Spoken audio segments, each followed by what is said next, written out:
We are now heading into the sixth training camp practice for the Tampa Bay Buccaneers. And boy, let me tell you what, something big is brewing down south. I'm Evan Winter of the A to Z Sports. Let's go ahead and dive right on in. So the Buccaneers are trying to get back to the playoffs, right? And the biggest question surrounding the team, just in a tertiary format, offense, defense, special teams, the biggest question surrounding the roster is the defense. Can it rebound from what was the worst year under Todd Bowles since he arrived in 2019? And the Buccaneers put the pieces in place as well as added the pieces to make that happen. But as we all know, this is football, and we aren't sure until A, training camp rolls around, and then B, the regular season kicks off. And guess what, guys? So, like I said, this is practice that we're heading into, practice number 6. But still, after the last 2 practices, including the first fully padded practice, the Tampa Bay Buccaneers defense is on fire. The Buccaneers came out Sunday, had a really good performance, and they absolutely came out Monday. And while there were some really bad weather conditions that eventually forced the team to move inside, they continued the pace and kept up, making Baker Mayfield and the offense's life really, really hard. And so it's coming from all different phases. It's coming from the pass rush. It's coming from the secondary. It's coming from the inside linebackers. I mean, every facet that you want to be working and clicking right now, that's what's happening for the Buccaneers defense. And they're doing it without Vita Vea, who we'll get to here in just a minute. So anyways, and the best part is it's kind of starting in the secondary with Zyon McCollum, who is one of the top guys that needs to bounce back from last year. And Zyon McCollum is going into this season as the Buccaneers' #1 cornerback, the main guy.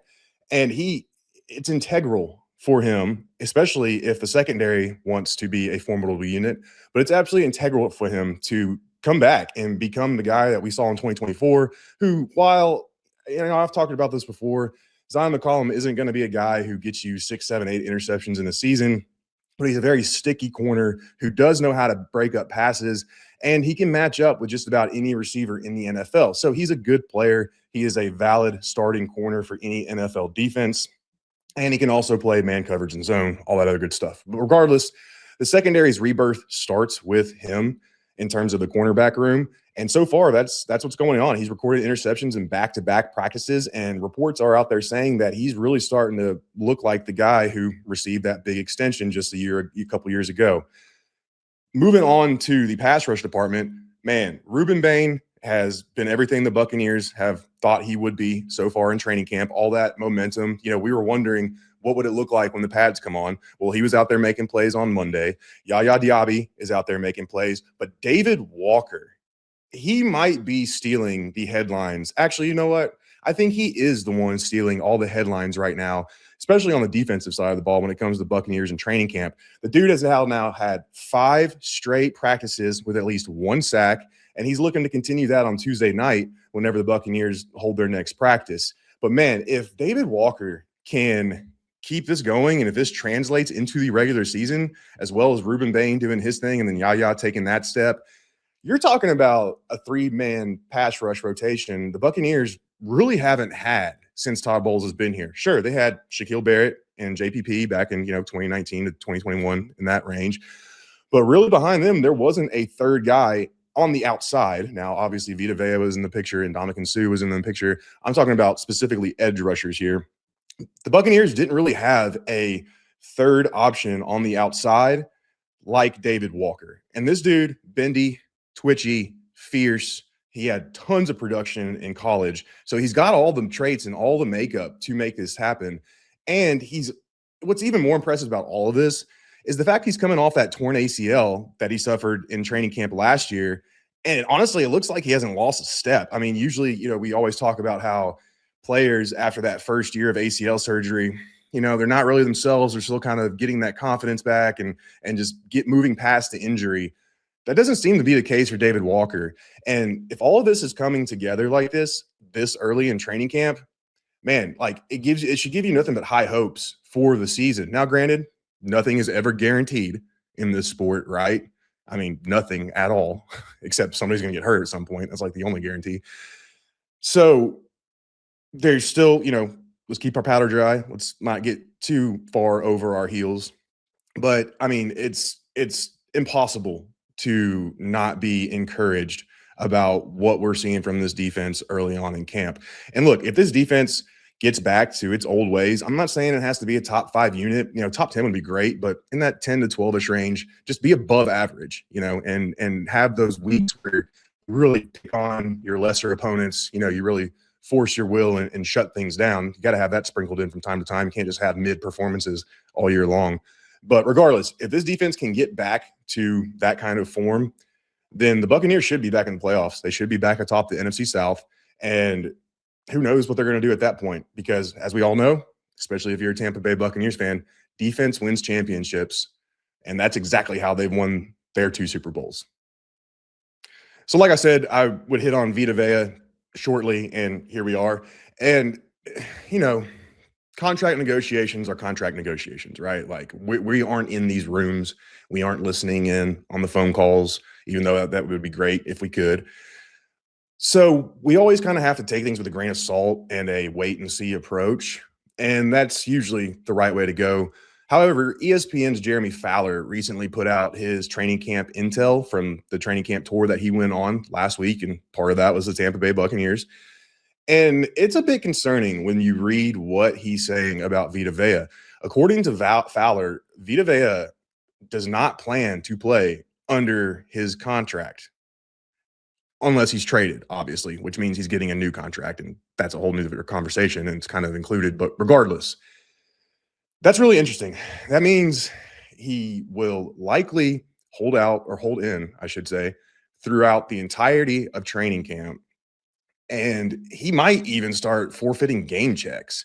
I mean, the guy who was on the Buccaneers roster just last week, Hassan Reddick, he went through something like this similar back in 2024.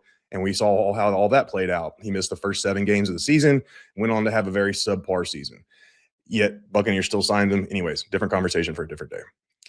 But that is the game Vita Vea is playing here, and he's playing with fire. Not only are you going to be forfeiting game checks if you're not suiting up for games on Sunday, but there's also an injury aspect to pay attention to here, and that's because Vita Vea just isn't in football shape right now. I mean, sure, yeah, he's in shape, but we all know football shape is a completely different animal, completely different topic, and he's not even practiced in mandatory minicamp.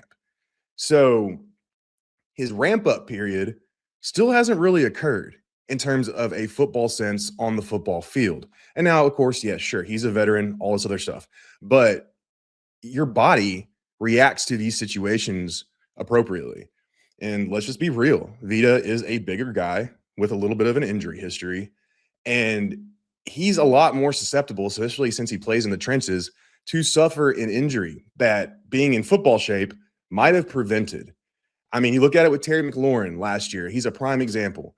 Held out for a new contract, went the whole offseason without practicing, most of training camp without practicing, and then boom, for the first time in his NFL career, he dealt with injuries all year long to the point where he missed multiple games. And Terry McLaurin is over 30 himself as well and has tread on the tires. So, this is coming to a very interesting head, so to speak, and the Buccaneers don't plan on trading Vita Vea. So if he were to go out without any kind of preseason, any kind of training camp, and just start playing week 1, if you ask me, that's a recipe for disaster, because the Bucs are going to expect him to play up to his normal standards. Now, granted, I'm sure there will be a ramping up process. They're not going to go out there and get a guy deliberately hurt, but he's in a contract year and he wants a new deal. So he's going to want to get off to a good start, right? I don't know. Just reading that, it makes me wonder, and we're definitely just going to have to keep an eye on how things come to fruition down the line. And then speaking of Fowler's report, I wanted to end on a quick positive note. He also mentioned in there a quick nugget that the Buccaneers think Chris Godwin has regained his explosiveness. He's back to pretty much his old self before, the awful ankle injury in 2024 that obviously hampered last season. And that's huge. I mean, if the Buccaneers can get Chris Godwin back to being Chris Godwin, I'm not saying he's going to return to 2019 levels or anything like that, but if they can just get him to where he is the number one guy, and he's the number one guy not by default, he's out there beating corners, beating coverage, making plays, all that other stuff. It's going to be a huge boon for this passing attack. It's going to open up all kinds of lanes for Emeka Egbuka, Jalen McMillan, Ted Hurst, Tez Johnson, who's having a great camp too as well. So I wanted to close on that. I thought that was definitely worth mentioning. And yeah, let's just keep hoping he can build on that. So what do you think? I mean, are you excited about the defense? What you're reading, hearing, seeing? Do you think Vita Vea's situation is kind of spiraling at this point? And then Chris Godwin. I mean, how awesome is that? Let me know in the comments. We'll talk about it. But until then, keep your eyes on A to Z Sports Bucs, and we'll see you around.